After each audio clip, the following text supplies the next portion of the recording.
All right, our scripture reading this morning is from the Gospel according to Luke. We're in the 9th chapter, and we're going to start with the 51st verse, and it goes like this. As the time approached when Jesus was to be taken up into heaven, he determined to go to Jerusalem.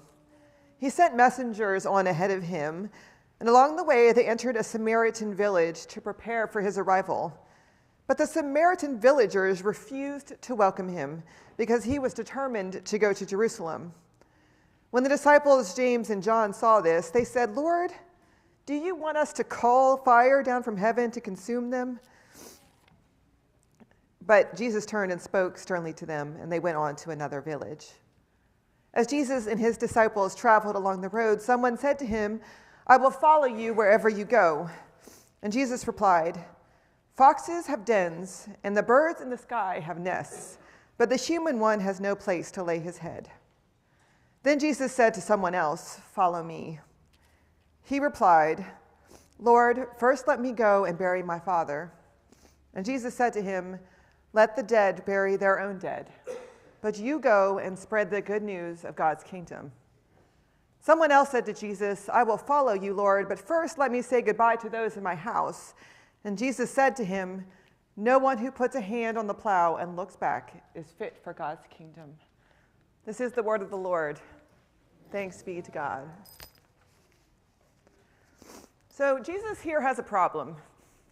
Jesus has known all along where his life is heading, where he is destined to go. He came to be born in order to go to heaven. That was his whole job.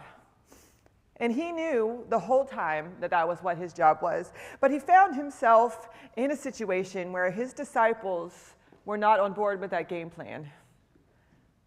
His disciples and his followers had begun to doubt whether that plan that Jesus had for them, whether that plan that Jesus had for himself was worthwhile.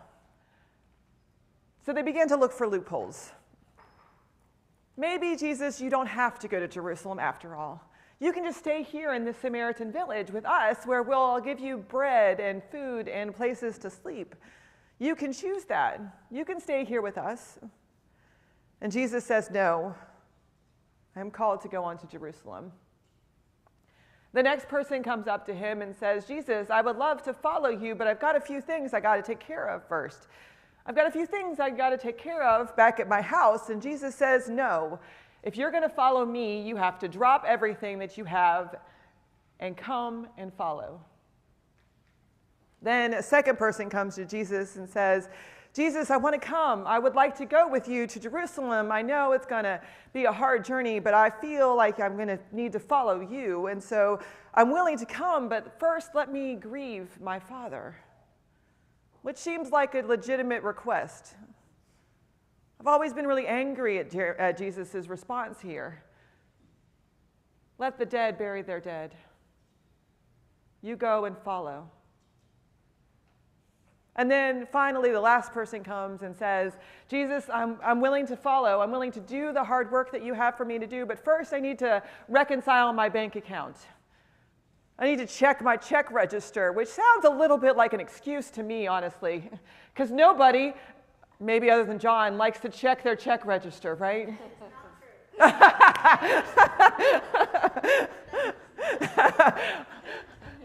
All right, so some people are checking their check registers every day instead of just crossing their fingers and hoping when the bell comes. And Jesus says, "Put it down, drop the calculator, and follow me." And they can't do that. Jesus says, finally, that the Son of Man has no place to lay his head. Now, I'm not going to say I'm Jesus, but God put a calling on my life, and God put a calling on your life.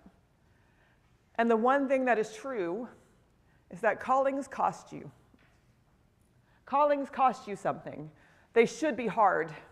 They should put you in places and situations which ask something from you. If we find ourselves going to places that are comfortable and familiar, if we find ourselves only going to the places where we think Jesus should be, then we are not following God's calling on our lives. My mother only got really mad at me 2 times in my life. I mean, she was sort of mad at me a lot of times, but 2 times she was super mad at me, like dragged me by the ear kind of mad at me. The first time was when Marjorie Ferris was our music director in my church growing up. Now, Marge was, I don't know, I remember her being incredibly tall. I don't think she was that tall, was she, Jeremy? Okay, I thought she was tall. She just had that personality, you know? And she was the music director, and she, for some reason, spoke with a New Jersey accent, but she grew up in West Virginia, so I don't know how that worked out for her. And she had the big hair, the big curly hair, you know, and she was really good at seeing gifts in people. And very early on, we moved to Clarksburg when I was in 5th grade. Very early on, she started asking me to play flute with the choir. She started asking me to play little diddly solo parts with the choir. And so I did. And then she would ask me to fill in if one of the adult bell players wasn't going to be there. So she would put me in a stand, and I would read that little part of the bell part that she'd highlighted for me. And then she started asking me to fill in for the organist when the organist wasn't going to be there. I couldn't play the organ, but I played the piano, and it worked out. And then one Sunday, she asked me to play the flute in worship, and I said, no, I don't want to. And my mother lost her mind. Now, you met my mother, so you know that she was a very calm and normal person. She was calm most of the time. But when she got mad, it was like the world ended. Everyone in the whole town knew that my mother was mad. And she grabbed me by the hair and yelled, "Elizabeth, your God has given you a gift and you are going to use it." And she made me walk to church, which was not next door, and tell Marjorie that I was playing the flute in worship. And I came home with my little music part, and my mother stood there and watched me practice, and then walked me back to choir practice that night. The second time she got mad at me was when I went to college, and I decided when I went to college I was going to be a math teacher. Now everybody laugh. I was going to be a math teacher, right? And I took calculus. I went to Calculus 1, and I was in the back of the room with like 300 people. And he started writing things on the board, and I went, maybe I'm not a math teacher, right?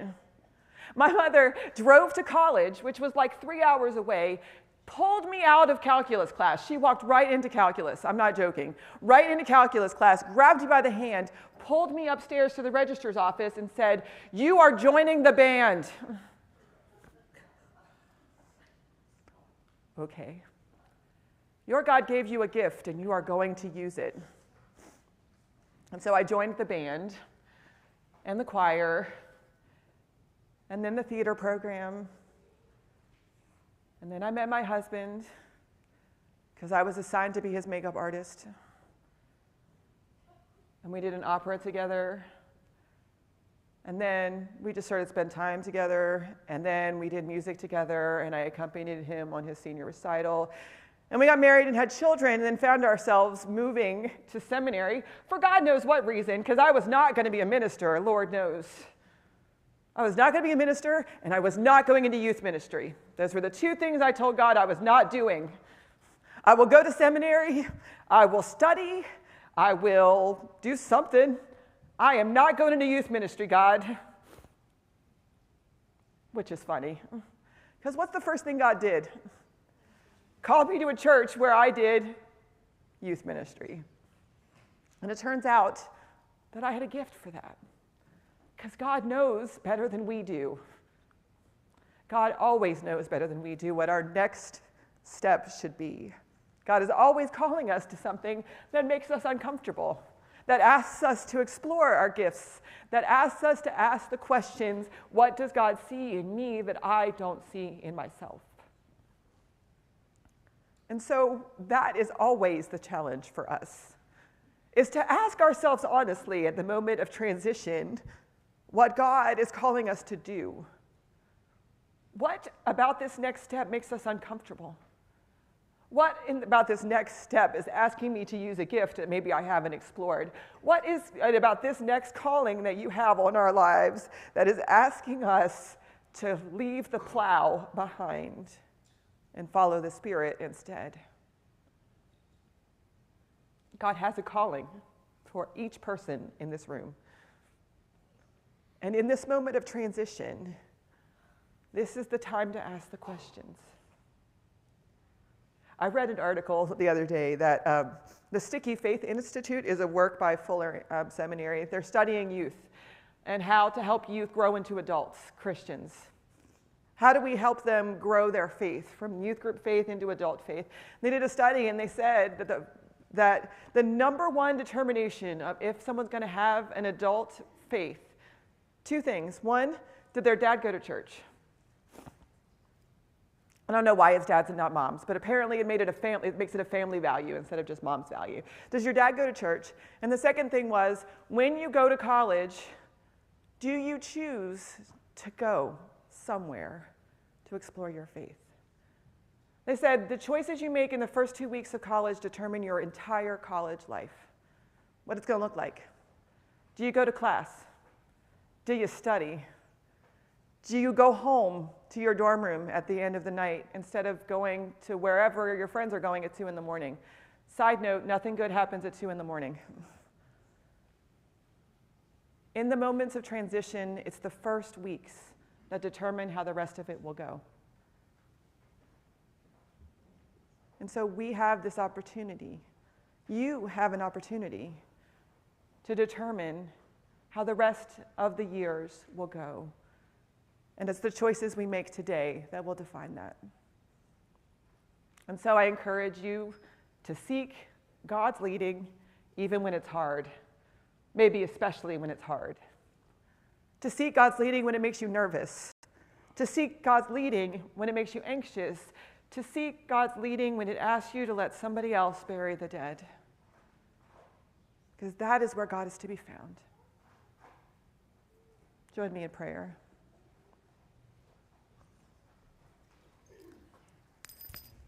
God, we find ourselves in a place where we are walking into your unknown future. The future that is known to you, but not to us.